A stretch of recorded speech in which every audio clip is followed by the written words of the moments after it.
कालच्या दंगलीच्या अनुषंगानं नाशिक शहरामध्ये सध्या तणावपूर्ण शांतता आहे। पोलिसांचा रात्रभर शहरभर पहारा आहे। ओएसिस फर्टिलिटीच्या तज्ञांनी आयव्हीएफ उपचार पद्धतीद्वारे 1 लाखांहून अधिक जोडप्यांना मातृत्व प्राप्तीचा आनंद दिला आहे।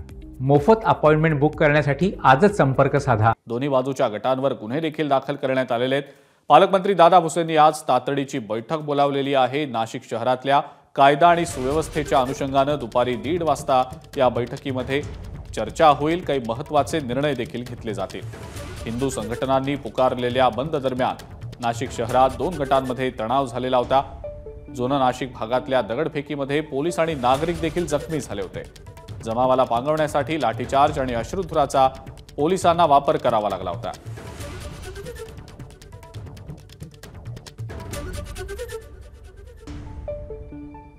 सध्याची नेमकी काय स्थिती आहे नाशिकातली आपण जाणून घेणार आहोत। आपले प्रतिनिधी मुकुल कुलकर्णी सध्या आपल्या सोबत आहेत। मुकुल, तणावपूर्ण शांतता नाशिक शहरामध्ये असल्याचं समजतंय। कायदा सुव्यवस्थेच्या अनुषंगानं आज पालकमंत्र्यांनी एक तातडीची बैठक देखील बोलावल्याची माहिती मिळतेय। मुकुल, या सगळ्या संदर्भातली नेमकी काय माहिती?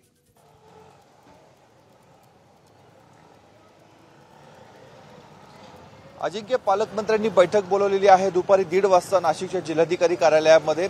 जिल्हा प्रशासनाचे अधिकारी, पोलीस प्रशासनाचे अधिकारी यांच्यामध्ये बैठक होणार आहे। परंतु आजची सकाळची आपण दृश्य बघतोय, काल याच भागामध्ये मोठा हिंसाचार माजलेला होता। 2 गट आमने सामने आलेले होते, समोरासमोर आलेले होते। परंतु आपण आता बघतोय की जनजीवन हे पूर्वपदावर यायला सुरुवात झालेली आहे। निश्चितच या भागामध्ये तणाव आहे।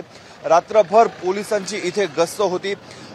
500हून अधिक पोलीस कर्मचारी, अधिकारी या संपूर्ण परिसरामध्ये नाकाबंदी करत होते। रात्रभर त्यांनी पहारा दिलेला आहे। ठिकठिकाणी बॅरिकेडिंग करण्यात आलेलं आहे आणि असे जवळपास याच भागामध्ये 20 पॉइंट करण्यात आलेले होते। प्रत्येक पॉइंटवर साधारणतः 10 पोलीस कर्मचारी हे तैनात होते।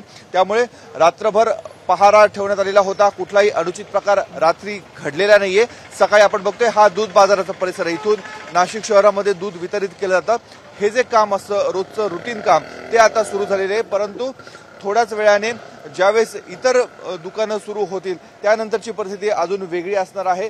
एका बाजूला पोलीस रस्त्यावर उतरलेले आहेत, तर दुसऱ्या बाजूला काल जे तणाव निर्माण करत होते, जे दगडफेक करत होते, अहिंसा निर्माण करत होते, त्यांच्यावर कारवाईला देखील आता सुरुवात झालेली आहे। साधारणतः शेकडो जणांवर गुन्हे दाखल करण्याची प्रक्रिया सुरू असल्याचं पोलीस प्रशासनाकडून सांगितलं जात आहे। तसंच जे महत्वाचे त्यातले हल्लेखोर होते, जे दगडफेक करणारे होते, त्यांना धरपकड करण्याचं काम देखील पोलीस प्रशासनाच्या माध्यमातून चालू आहे। त्यामुळे 2 प्रकारे पोलीस या संपूर्ण परिस्थितीवर नियंत्रण मिळवत आहेत। ठीक आहे मुकुल, धन्यवाद। सविस्तर माहिती आपण दिलीत त्याबद्दल आणि या संदर्भातले अपडेट्स तुमच्याकडनं घेतच राहू।